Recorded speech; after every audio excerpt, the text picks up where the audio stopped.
Welcome back to another video. It's Bradford City transfer updates for the 2024-25 season, week 2. Now, like the video if you do go on to do so, subscribe if you're new on the road to 250 subscribers, but more importantly, let me know your thoughts in the comments down below. Fan rumours, we'll start off with fan rumours. Now, let's get into it. Paddy Madden, straight up, Paddy Madden, we'll go with him. Would he be a good signing? Do you want him? That's the question. Do you want Paddy Madden? Now, he had a great record at Scunthorpe, where he was managed by Graham Alexander. Would Andy Cook and Paddy Madden be too similar? I don't think they would, because Andy Cook, for example, cross comes in from the right hand side. Where does Andy Cook move? He runs towards the back post. He peels off and tries to up tower his. Think Walsall. Now, Paddy Madden, he likes to go towards the front post. More importantly, though, 6-yard box, edge of the box, that sort of area. He drops deeper, and when you have the ball, he'll drop in. He's played as a number 10 a lot this season for Stockport. Only started 26 games as well. Would he want to start around 26 games again this season in a promotion chasing side? It would work. He could play alongside Cook because they'd make different runs, but he could also come off for Cook as well, because he ain't too bad aerially, but you would miss a target man threat. So I'd like to sign Paddy Madden. I think you do need a load of good strikers in your football club for competition. A load of successful teams have a load of strikers. Example, Stockport last season, they had 4. So I feel like it's important and Paddy Madden would be a signing I would be happy with if we signed him. The signing that I'd probably be looking to make myself. Let me know your thoughts in the comments down below. Sticking on the trend of Stockport players who have been released this week, it is Ryan Crosby as well, another one where the fans have been talking about, should we sign him, would he be a good signing? It'd be a bloody great signing, would Ryan Crosby.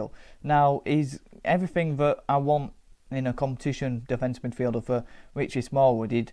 He's got very similar traits, dictates the tempo. A lot of fans don't like how Smallwood plays backwards and sideways.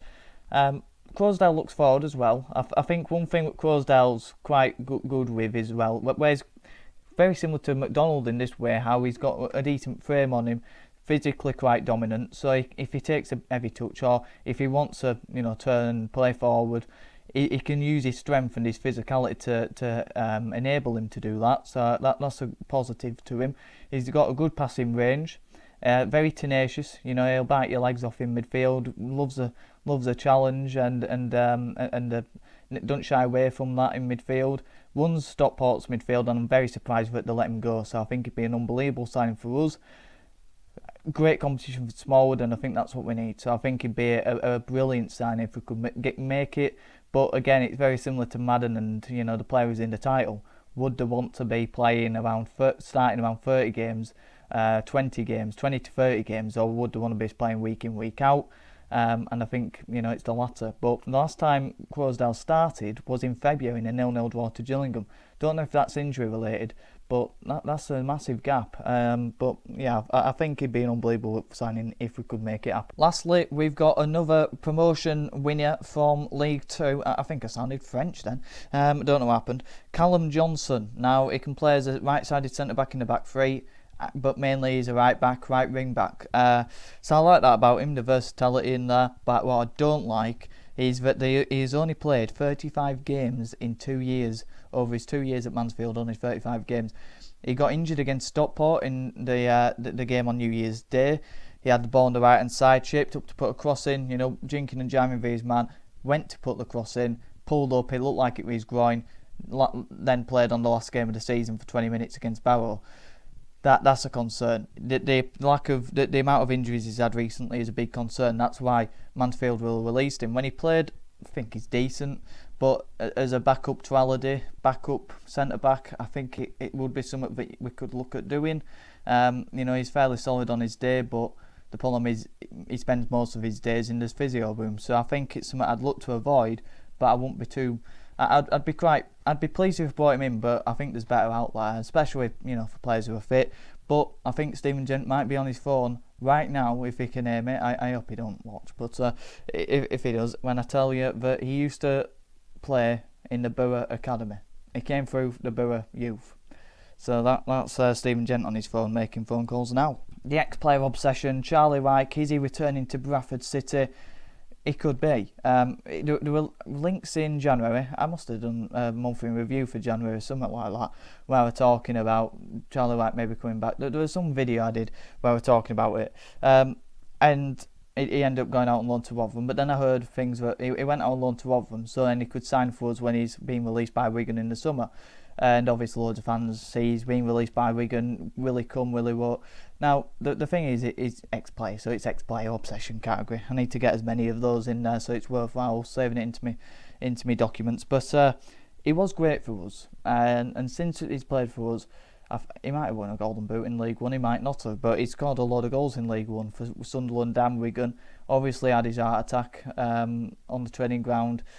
Very public, and it would have been devastating, and in many ways it's lucky if it happened there, because there were people there to save his life, and since that turned his football career back around and managed to play again, which is a massive achievement. I think he's got a defibrillator, which listening to what Tom Lockie has been saying recently. He says he's never felt as safe as it. So, but the thing is, he hasn't played a lot of games since that. I don't know if it's because of that. I don't know if he's lost the yard of pace or two. I don't know what the reason is, but I know that Wigan's system may not have suited him under Sean Maloney. Maybe he wants a more agile striker. He never was very agile for us, even when he were younger. The Rotherham loan didn't make sense because it's a step up, a level above Charlie Wyke for me. But he hasn't started so much, so would he be coming to League Two to start more, or would he be happy being a rotation player with Andy Cook? And I feel like they're very similar players. They're exactly the same player for me. Both want to make the same runs, back post runs, but I feel like Andy Cook needs that competition. He'll get injuries next season, he'll have bad spells next season. To have a player like Charlie Wyke on the bench, to have a player like Charlie Wyke who can start, would be absolutely massive. So it's something I could get behind, but it's only if the player wants to be a rotation player, only if Andy Cook wants to be a rotation player, and only if Alexander would be willing to do that as well. Right, I've got a few ridiculous rumours for you. I can't be bothered with these. Dan Kemp. Now, on the screen now will be a letter that this so-called footballing agent Elite sent. There's something wrong with it. I can't remember what was wrong with it, but it's fake. There's no way that's true, and don't believe an ounce of it. Now, it's not ridiculous that Dan Kemp could sign for Bradford City, because I think he could. At MK Dons, he didn't fall out with Graham Alexander, he fell out with a club. There were disagreements going on before Alexander came to MK Dons, and Graham Alexander likes the player. He has a good connection with Jake Young at Swindon, on the pitch and presumably off the pitch as well. Had a fantastic spell there, which makes him the best technical footballer in League Two for me, from what I saw of him at Swindon. Unbelievable player.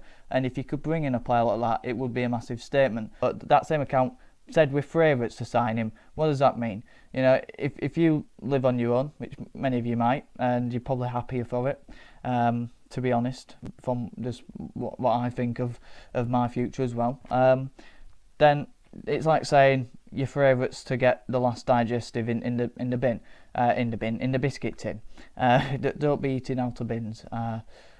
It won't end well. But anyway, it would be like saying that. It's like, well, obviously you can easily say that you're going to be the favourites, because who's in the race? You're not saying anyone else is in the race. You're not saying anyone's in talks. Who's saying we're favourites to sign Dan Kemp? You are. So, where's the credibility in that? You could say anything, and, people would believe it. So, it's false. It's ridiculous. Moving on into more ridiculous rumours then. Bobby Poynton, close to signing for Carlisle from Bradford. Now, this is just ridiculous. I mean, it's had a load of interactions, and that's why I've seen it, but it's just laughable. Just laugh your head off at this. It's comical. It really is. And guess who this credible source is? This source is about as credible as a source that you'd find in your nan's cupboard, because it's probably been there for years and she forgot she had it. But anyway, it's from George West. I mean, who the friggin' hell's George West? Who the friggin' hell's Alice? It's from the Wild West, Cumbria. I mean, Rose West probably more credible than him. I don't know if I'm allowed to say that, but I did. Anyway, so George West has claimed that Bobby Poynton's reportedly, who's reporting it? You're the only person reporting it. You're not giving us any source of where you've seen it from. Reportedly close to signing for Carlisle. Why would Bobby Poynton sign for Carlisle? Not only is it Carlisle, I mean, what's for what's Carlisle all about? What's that got to offer? They have money. Can they offer him astronomical wages? Maybe. Can they offer us loads of money? Maybe. But I want $1 million for Bobby Poynton. Take it or leave it. You know, shake your hand and kick him out the door. Whoever this American owner is, I've never seen his face. I don't want to speak to the guy. It's a side step, but I think it's a step back. But in theory, it is a side step. So yeah, I just don't get it. I can't see it happening. It's not going to happen. It's ridiculous. Moving on into in the know, we've got some in the know accounts here. I don't think they're even in the knows. I think they're more George West. We've got Luke Marsden claiming that Jamie Walker is travelling to Carlisle. Now, I think the only person who can claim that is Jamie Walker, if that's true. But he's travelling to Carlisle on Tuesday for a medical. Now, how does he know if Jamie Walker's travelling to Carlisle 2 days in advance of him travelling there? These people. The 30-year-old was reportedly, the only person who's reporting it is Luke Marsden, reluctant to agree terms with Bradford with no pay increase, and Carlisle has swooped in with a 3-year contract. A 3-year contract for a 31-year-old who's had injuries. So yeah, that again, not really telling us much apart from that he's going for medical. So I'm sure we'll find out on Wednesday. But he's not, and he was a Carlisle fan, so it just looks like Carlisle fans are just trying to create loads of rumours for our out of contract players. But one of them even forgot that Bobby Poynton signed a contract. I think that tells you about the IQ of Carlisle fans, to be honest with you. And then Insider Chicken, he's one of our own. Now he's put quite a bit. I'll screenshot it all up. He put being told something that many won't like, with eye emojis looking to the left. Jamie Walker has rejected our contract offer, which was a 1-year extension with the option of another year to be triggered if he reaches 25 league games with reduced terms. Carlisle are being offered a 2-year deal with better terms. Now, this guy, Insider Chicken, has put 2-year deal. The other guy's put 3-year deal. So one of them's wrong. And then it continued. The contract offer from City included a significant basic salary drop, which I can understand, whilst also reducing his bonuses, as his current contract has the highest bonus figure in the whole squad. Carlisle said to be appealing to him due to being a little closer to home. I'm also fairly certain that game time will come into question, with Bobby set to be offered a much improved offer, Patterson coming back into a fray, and transfer targets in similar positions. More to come on that. His 25 game extension isn't a guarantee to be hit. That's got more truth in it for me than Luke Marsden's. So yeah, we'll see. We'll see what happens with that. But I think it's ridiculous. There's no opening there. But it's in the know. It could happen. I think Insider Chicken's probably got close with it. But Jamie Walker's come out before and said, and I think his wife or his girlfriend or whatever she is came out and said it ain't happening either. Stop trying to spread stuff out there. So I don't know. The more I think about it, the more I think, why do I bloody bother doing this? Because I don't believe any of it myself. Sticking on in the know, then we'll go back over to where I saved them all, our bookmarks. It's as simple. So Insider Chicken again, it's you again. He's put, prior to the playoffs starting, initial conversations were held with Peterborough concerning the availability of Critchlow. It be a loan or permanent transfer. Well, I don't want it to be a loan or permanent, to be honest with you. Whether the outcome of Peterborough's playoff campaign has affected these talks is yet to be known. It won't have, because Peterborough don't like him, they don't want him, they don't rate him, and neither would we under Graham Alexander, because it won't fit our system. I've said my piece on it. I don't want it to happen. There's so many better fish in the sea, and he'd be a goldfish, because I think we've got a bad memory. He was okay for us. He was nothing special, and he won't suit our system.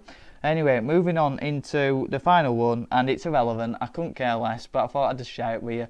Apparently, Liam Ridehalgh's off to Carlisle. So again, it should be called the Carlisle episode. Everything's to do with Carlisle.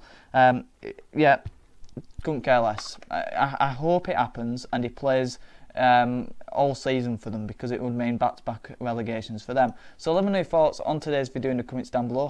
I hope I haven't waffled on too long, because I feel like it could have happened, but there were loads to talk about. There was a couple of rumours that I didn't even get to mention, so they might get mentioned next week.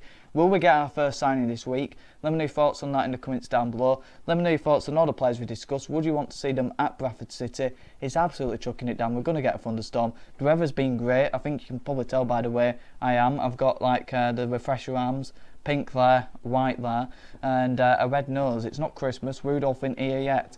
Anyway, on that note, I don't know if you can hear the rain, but I'm gonna have to talk. I've got to talk very loud. Like the video if you did. Subscribe if you're new. 450 subscribers. That's the target. Have a good one.